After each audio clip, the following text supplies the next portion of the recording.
Hello friends. आज का हमारा टॉपिक है चैप्टर 3 से ड्रिफ्ट वेलोसिटी। चैप्टर 3 जो कि करंट इलेक्ट्रिसिटी है, उसका सबसे पहला ही टॉपिक है ड्रिफ्ट वेलोसिटी। ये काफ़ी इंपॉर्टेंट टॉपिक है। इसी टॉपिक की हेल्प से हम ओम्स लॉ को भी प्रूव करेंगे।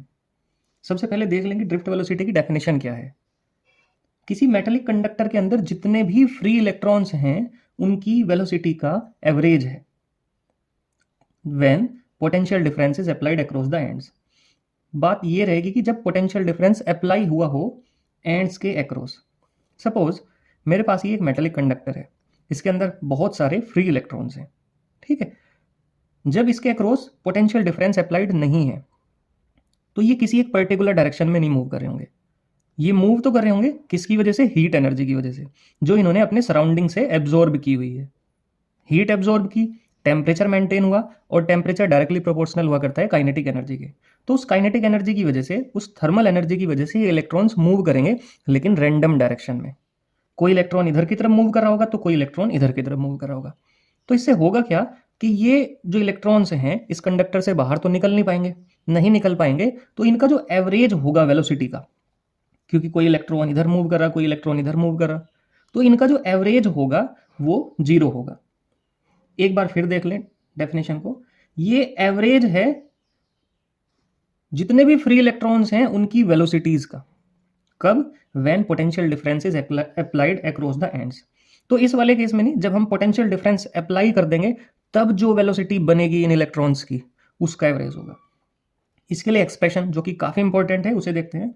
Late a metallic conductor consist an free electron. मान लिया इस मेटेलिक कंडक्टर के अंदर एन फ्री इलेक्ट्रॉन्स हैं, और इनिशियली इनके पास जो वेलोसिटी है, जिसे मैं थर्मल वेलोसिटी भी बोल रहा हूं, वो u1 u2 u3 dash dash dash un करके है। मान लिया n इलेक्ट्रॉन है तो पहले वाले की u1, दूसरे वाले की u2, और इसी तरह से dash dash dash nth electron की जो इनिशियल वेलोसिटी है, जिसे मैं थर्मल वेलोसिटी भी कह सकता हूं, वो un है। तो जब तक मैंने इसे पोटेंशियल डिफरेंस से कनेक्ट नहीं किया, before connecting to potential difference, since there is no electric field, कोई इलेक्ट्रिक फील्ड तो है नहीं इसके across, so electrons move randomly. ये जो इलेक्ट्रॉन मूव करेंगे ये रैंडमली मूव करेंगे, और इनकी जो ये रैंडम वेलोसिटीज है उसका एवरेज कितना बनेगा? वो बनेगा 0। मतलब u1 plus u2 plus u3। Average कैसे निकालते हैं? एवरेज निकालते हैं कि सभी इलेक्ट्रॉन्स की वेलोसिटी को हम जोड़ लेंगे, और जितने भी इलेक्ट्रॉन्स हैं, सपोज n इलेक्ट्रॉन्स हैं, तो n से ही डिवाइड कर देंगे, दैट बिकम्स 0। लेकिन जैसे ही हम इलेक्ट्रिक फील्ड इस कंडक्टर के अक्रॉस अप्लाई करते हैं, मान लिया ये वो कंडक्टर है, तो जैसे ही हमने पोटेंशियल डिफरेंस या इलेक्ट्रिक फील्ड अप्लाई किया across the ends of the conductor, इधर पॉजिटिव टर्मिनल है और इधर नेगेटिव टर्मिनल है, तो इलेक्ट्रिक फील्ड जो होगा पॉजिटिव से नेगेटिव की तरफ होगा। लेकिन ये इलेक्ट्रॉन्स पॉजिटिव टर्मिनल की तरफ मूव करेंगे, मतलब इन इलेक्ट्रॉन्स का जो एक्सेलरेशन होगा फोर्स की वजह से, वो पॉजिटिव टर्मिनल की तरफ होगा, क्योंकि फोर्स भी पॉजिटिव की तरफ ही लगेगी। तो when potential difference is applied, then electron experiences a force toward positive terminal. ये पॉजिटिव टर्मिनल की तरफ फोर्स एक्सपीरियंस करेंगे, और वो फोर्स कितनी होगी? वो फोर्स होगी F is equal to q e. F is equal to q e. Charge कितना है इलेक्ट्रॉन पे? चार्ज है E, और इलेक्ट्रिक फील्ड कितना है E। तो फोर्स जो होगी वो कितनी होगी? क्यू ई, और इसमें माइनस साइन लगा सकता हूं मैं। माइनस साइन क्यों लगाऊंगा मैं? क्योंकि इलेक्ट्रिक फील्ड और फोर्स दोनों एक दूसरे के अपोजिट डायरेक्शन में।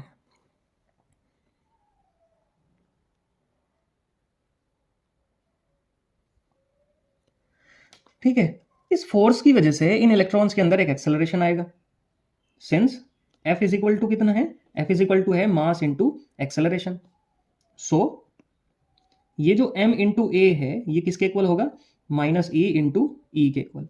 यहां से अगर मैं सभी इलेक्ट्रॉन्स का एक्सेलरेशन निकालूं, सभी इलेक्ट्रॉन का, इस वजह से क्योंकि सभी इलेक्ट्रॉन्स पे फोर्स तो सेम ही लग रही होगी, तो वो होगा माइनस ई अपॉन एम। तो ये एक्सेलरेशन हो जाएगा। Initially electrons u1 u2 u3 dash dash dash un velocities से मूव कर रहे थे। अचानक से हमने इलेक्ट्रिक पोटेंशियल या पोटेंशियल डिफरेंस अप्लाई किया, इलेक्ट्रिक फील्ड अप्लाई किया, तो इन इलेक्ट्रॉन्स के अंदर एक पर्टिकुलर डायरेक्शन में एक्सेलरेशन डेवलप हुआ। लेकिन इनका जो मोशन है वो इतना स्मूथ नहीं है। मतलब ऐसा नहीं कि ये इलेक्ट्रॉन्स अब सीधे पॉजिटिव टर्मिनल पे पहुंच जाएंगे। ये जो इलेक्ट्रॉन्स फ्री हुए, ये एटम्स से फ्री हुए, तो वो एटम्स यहाँ बीच में प्रेजेंट हैं। तो जैसे ही इधर मूव करेंगे तो ये इन एटम्स से या कर्नल से टकराएंगे तो इनकी डायरेक्शन जो होगी वो लगातार चेंज होती रहेगी। होगा क्या कि मान लिया यहाँ से कोई इलेक्ट्रॉन चला और यहाँ किसी एटम से चला था, वो एटम के पास से नेक्स्ट यहाँ पे भी कोई एटम है, तो वो इलेक्ट्रॉन इधर की तरफ चला और यहाँ आके टकराया, और टकराते ही फिर उसकी डायरेक्शन इधर की तरफ होगी। लेकिन फिर भी इनकी जो टेंडेंसी रहेगी इलेक्ट्रॉन्स की, वो पॉजिटिव टर्मिनल की तरफ जाने की रहेगी। तो दो लगातार के कोलिजन के बीच में, मान लिया एक कोलिजन तो यहां हुआ इलेक्ट्रॉन का और एक कोलिजन यहां पे हुआ, तो दो लगातार के कोलिजन के बीच में जो टाइम होगा वो होगा रिलैक्सेशन टाइम। उस टाइम में इलेक्ट्रॉन मूव कर सकता है। ठीक है, तो suppose T1, T2, T3 dash dash dash Tn are the relaxation time.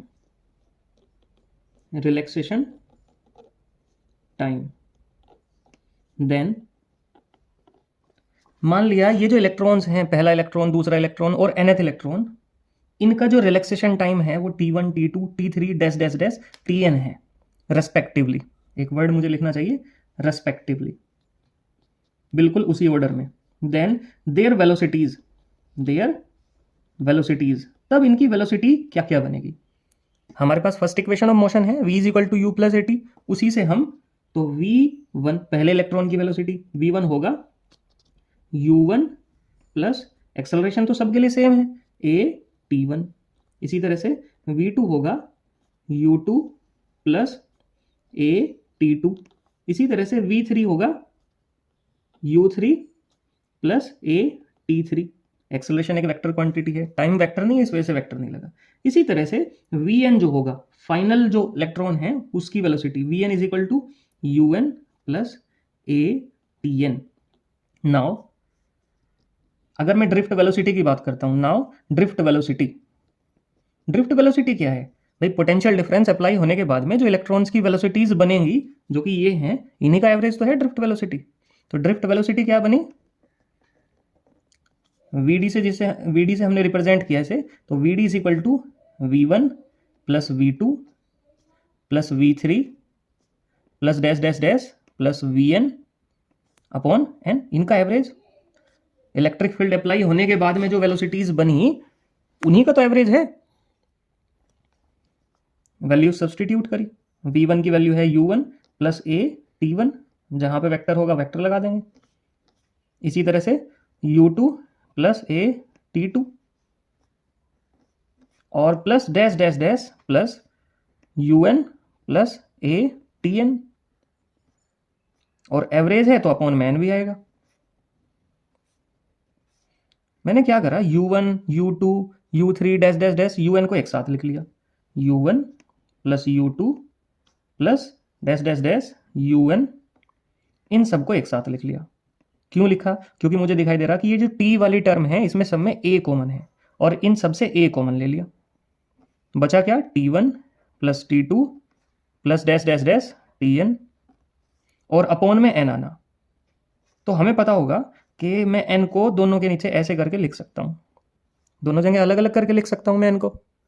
ठीक है, तो अभी हमने पहले पढ़ा था कि ये क्या है, ये है हमारी एवरेज थर्मल वेलोसिटी। ये वाला, ये क्या थी हमारी एवरेज थर्मल वेलोसिटी। और एवरेज थर्मल वेलोसिटी कितनी बनी थी? वो बनी थी 0 प्लस एक्सेलरेशन की वैल्यू कितनी है हमारे पास? एक्सेलरेशन है माइनस ई, कैपिटल ई अपॉन m। और ये t1 t2 t3 dash dash dash tn क्या है? ये सब है रिलैक्सेशन टाइम। रिलैक्सेशन टाइम मतलब दो लगातार के कोलिजन के बीच में होने वाला जो टाइम है, लगने वाला जो टाइम है, ये और ये दो लगातार के कोलिजन है, इनके बीच का जो टाइम है वो रिलैक्सेशन टाइम है। तो ये क्या बन गया? ये रिलैक्सेशन टाइम का एवरेज बन गया, जिसे मैंने टॉ से रिप्रेजेंट कर दिया। तो vd का फॉर्मूला क्या बना मेरे पास? vd बना माइनस ई, स्मॉल ई मतलब इलेक्ट्रॉन का charge, capital E electric field, tau upon m। ये फॉर्मूला बना किसके लिए? ड्रिफ्ट वेलोसिटी के लिए। ये काफ़ी इंपॉर्टेंट फॉर्मूला। हमारी जो नेक्स्ट टर्म है जो हमने यूज़ करी ड्रिफ्ट वेलोसिटी वाले डेरिवेशन में, वो है रिलैक्सेशन टाइम। मैंने ऑलरेडी भी बताया था कि लगातार के टू सक्सेसिव कोलिजन्स के बीच में जो लगने वाला टाइम है उसे ही हम क्या बोलते हैं? रिलैक्सेशन टाइम बोलते हैं। सपोज इलेक्ट्रॉन पहले तो यहाँ टकराया और फिर यहाँ टकराने के बाद में फिर वो यहाँ आया, इधर की तरफ मूव करा, तो ये जो टाइम है, इस टाइम में वो बिना टकराए मूव कर सकता है, मतलब रिलैक्स के साथ मूव कर सकता है। तो इसे हम क्या बोलेंगे? Relaxation time. Relaxation time. अच्छा हाँ, एक बात और ध्यान रखेंगे कि जो रिलैक्सेशन टाइम है, रिलैक्सेशन टाइम टेम्परेचर का इन्वर्सली प्रोपोर्शनल है। टेम्परेचर के इन्वर्सली प्रोपोर्शनल है। इन्वर्सली प्रोपोर्शनल क्यों है? क्योंकि आप सोचो, अगर टेम्परेचर बढ़ा तो टेम्परेचर बढ़ने से काइनेटिक एनर्जी भी तो बढ़ेगी। काइनेटिक एनर्जी डायरेक्टली प्रोपोर्शनल है टेम्परेचर के। तो जब टेम्परेचर बढ़ेगा तो काइनेटिक एनर्जी बढ़ेगी, और काइनेटिक एनर्जी बढ़ेगी तो हम समझ सकते हैं कि वेलोसिटी भी बढ़ेगी, और अगर वेलोसिटी बढ़ेगी तो रिलैक्सेशन टाइम कम हो जाएगा, मतलब वो जल्दी इस डिस्टेंस को ट्रेवल कर लेगा। तो इसका मतलब रिलैक्सेशन टाइम जो है वो इनवर्सली प्रोपोर्शनल है टेम्परेचर के। इस रिलेशन को भी हम ध्यान रखेंगे। इसका मतलब जो ड्रिफ्ट वेलोसिटी है ई टॉ अपॉन एम, मैग्नीट्यूड की टर्म में, वेक्टर की टर्म में नहीं। अगर हमने टेम्परेचर बढ़ाया तो टेम्परेचर बढ़ाने से रिलैक्सेशन टाइम कम होगा, तो ड्रिफ्ट वेलोसिटी भी कम हो जाएगी। ये ध्यान हम रखेंगे।